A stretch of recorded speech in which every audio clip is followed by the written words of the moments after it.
토크입니다. 네, 오늘은 조선일보 2월 20일자 한계에 온 대학, 대학원 정원이라는 주제의 칼럼에 대해서 말씀을 듣고자 합니다.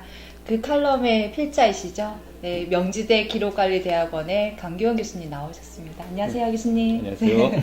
네, 요즘 조선일보 아침 논단의 필진이시죠? 네, 그렇습니다. 네, 제가 보니까 동아일보 그때 개건 논설위원도 계시고 아주 글을 쫀득쫀득하게 잘 쓰셔서 저도 볼 때마다 한 두세 번씩 정독을 하고 이렇게 했는데 팬입니다. 감사합니다. 네, 교수님 전공이 현대사, 서양사 이렇게 되시는데 글 내용을 보면은 정치, 교육, 문화 이게 두루 섭렵하고 계신 것 같아요. 네. 네, 그 중에 가장 특이한 이력이 KBS 교향악단 운영위원이시라는 네. 거. 음악을 상당히 좋아하시네요. 네. 그 뭐 역사가 사실은 종합학문이고 그리고 네. 세상사가 다 연결이 되어 있기 때문에 그리고 요즘은 또 학제간 연구라고 해서 네. 전공별 벽을 허물지 않습니까? 네. 근데 저는 좀 학부 때부터 좀 그런 쪽으로 공부를 좀 많이 했어요. 뭐 사회학, 정치학, 뭐 경제학 그렇게 해서 네. 그래서 뭐 그게 요즘도 뭐 사회를 보는데 좀 도움이 되는 것 같고 그래서 이제 칼럼도 사회 발전 방향에 대한 어떤 저희 재현 네. 그렇게 그 생각을 하고 있습니다. 그리고 이제 음악은 이제 취미가 그 준 전공이 된 경우인데, 네.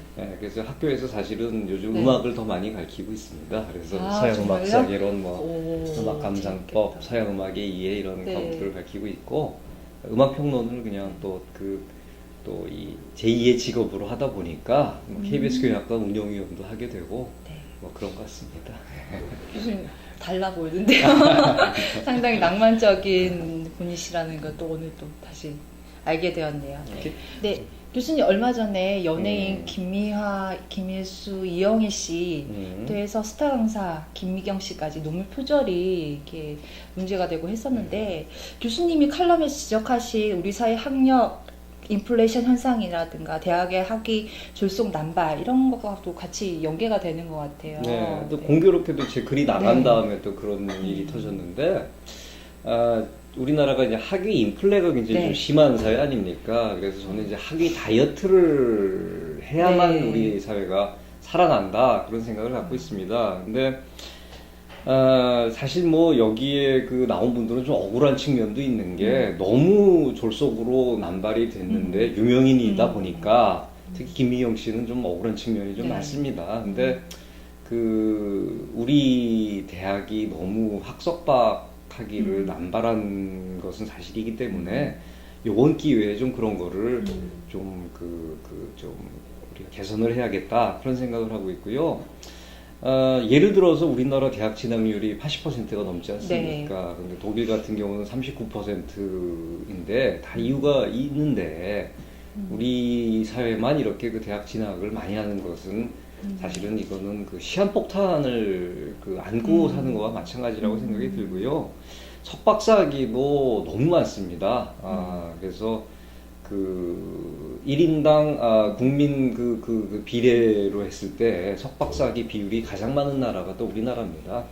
일본, 미국, 뭐 독일보다도 훨씬 더 많은 이런 기현상이 벌어지고 있다. 그래서 뭐 그렇게 다 학력이 높고 뭐 다 이렇게 지성적이면 얼마나 좋겠습니까? 근데 실상은 또 그 반대이기 때문에 여기에 네. 대해서 좀 문제 제기를 했습니다. 네, 미리 예측하시고 쓰신 글이 아닌가 하는 생각이 드는데 말씀하셨지만 그런 논문 통과 과정이 너무 허술하고 그런 대학이 어떻게 보면 논문 표절을 이렇게 방조한 게 아닌가라는 생각도 들거든요. 네, 그런 면이 없지는 않죠. 왜냐하면 특히 큰 문제를 야기하고 있는 게 특수대학원인데 네. 뭐 특수대학원 솔직히 돈 내고 하기 사는 과정이에요. 그리고 우리나라처럼 특수대학원은 정말 특수한 경우에 만드는 대학원인데 우리는 다 갖고 있습니다. 뭐 특수대학원이 아니네요. 아니죠. 특수가 뭐 아니네요. 그냥 안 특수대학원인데 이게 그 졸속 학위의 가장 큰 지금 문제이고 여기서는 진짜 그냥 돈만 내면 그냥 학위를 주는 분위기이기 때문에 여기서 뭐 표절한 게 뭐가 문제냐라고 하는 얘기까지 지금 나오고 있어요. 그래서 이 특수대학원 정비를 좀 해야 될 것 같고요. 그러고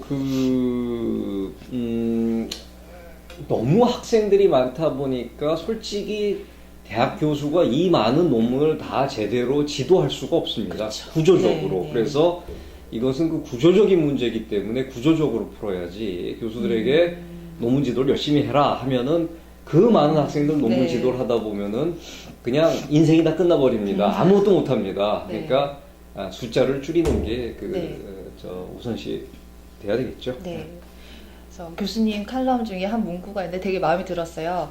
한국이 고학력 사회일지는 몰라도 지성이 넘치는 사회는 결코 아니다. 네. 라는 표현을 적으셨어요. 네, 뭐 그건 뭐 제 그냥 그 솔직한 심정이고요. 네. 학이 인플레를 하고 있는데 지성이 넘치냐? 또 그거는 결코 아닙니다. 그리고 왜 우리나라 학위를 이렇게 인정을 못하냐? 그거는 수준이 떨어지는 경우가 많거든요. 안 그런 경우도 제가 그 얘기를 했지만, 네, 그렇죠. 네. 근데 그러다 보니까 한국 학위를 인정 안 하는 그 풍토가 생긴 겁니다. 그래서 우리가 좋은 학위를 만들면은 왜 그거를 인정을 못 하겠습니까? 그래서 그런 것들을 우리가 이제는 좀 고쳐 나가야겠죠. 네.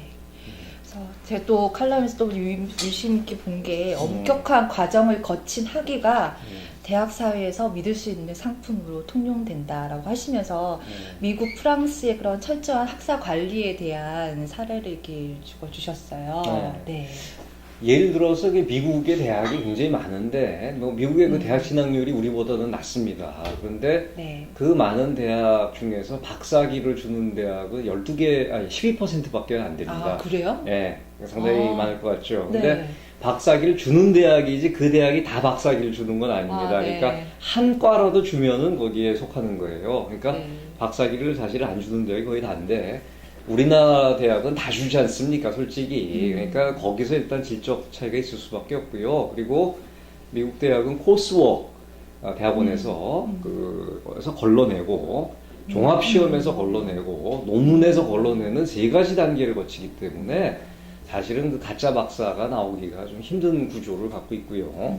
프랑스는 대학 평준화를 했습니다. 그래서 우리나라의 그 평준화주의자들이 프랑스의 모델로 가자 그렇게 얘기를 네. 하는데 일면은 맞습니다. 그런데 그 평준화된 대학은 수준이 많이 떨어지고 있어요. 그리고 대학 그 교수들의 봉급도 형편없이 낮고 그런데 하나 우리가 모르고 간과하고 있는 사실은 프랑스에는 그랑제꼴 시스템이라고 해가지고 명문대학 시스템이 있습니다. 그래서 그것은 평준화가 아니라 우리보다 더한 엘리트 교육을 시키고 있고 얼마 전에 그 내한한 그 한국 입양아 출신이죠. 네.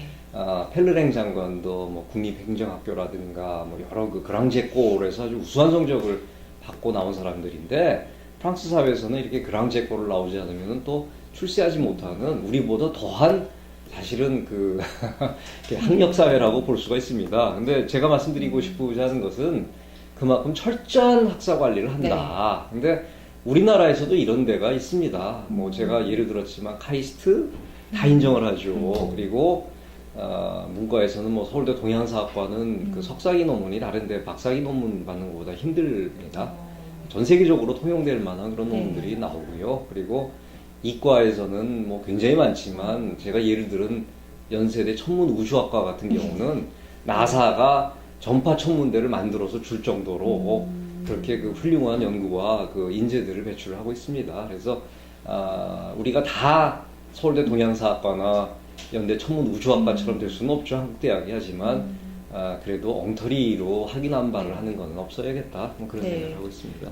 교수님 혹시 개콘 보시는지 모르겠는데 네. 거기 정여사가 나오는데 네. 그러니까 우리나라 대학의 그런 과정이나 이런 그 대학원 과정이 많아도 너무 많은 정말 너무 많아요. 너무 많은 네, 그런 문제가 네. 바로 이렇게 비유될 수 있을 것 같아요. 네. 네. 이런 대학의 학위 남발이나 학위 장사라까지라고 할 수 있는데 그게 바로 대학원의 그런 재정 부실이 때문에 저게 그렇겠죠. 예, 네. 정원을 늘렸던 게 아닌가라는 생각이 들거든요. 네. 그 우리나라가 유교 사회다 보니까 네. 그 공부에 대한 어떤 그 중점을 두고 공부에 중점을 두고 학력 학위에 중점을 두는 거 이건 좋은 겁니다. 근데 네. 이제 이게 심해지다 보니까 대학 못 간 한 뭐 이런 게 있어서 네. 대학 설립이 상당히 많이 됐고 정부도 그게 정치적으로 편하니까 네. 공약을 할 때 어디에 대학 세워주겠다, 어디에 대학 네. 세워주겠다 이게 정치인들의 전매 특권이었습니까? 그리고 이제 만들어주다가 너무너무 늘어났습니다. 그러다가 이제 93년인가요? 그 대학 설립 준칙이라고 하는 걸 통해서 자율화를 하면서 왕창 늘어나고 DJ 정부 때 또 왕창 늘어나고 그래서 요즘 문제되는 대학들이 그때 졸속으로 만들어진 대학들입니다. 사실은. 그래서 이렇게 너무 많은 대학과 대학원 과정들이 생기면서 네.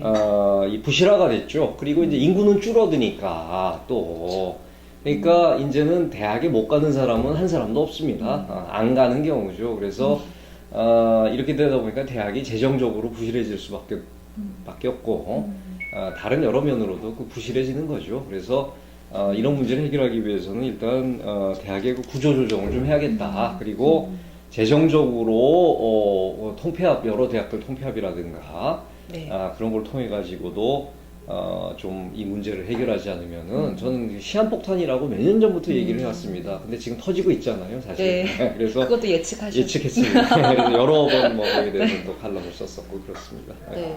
그래서 칼럼 말미에 보면은 반값 등록금 문제도 짚으셨는데 아마 지면 제약으로 인해서 하고 싶으신 말씀 못하지 않았나라는 제 그럼요. 추측. 네, 맞습니다. 네.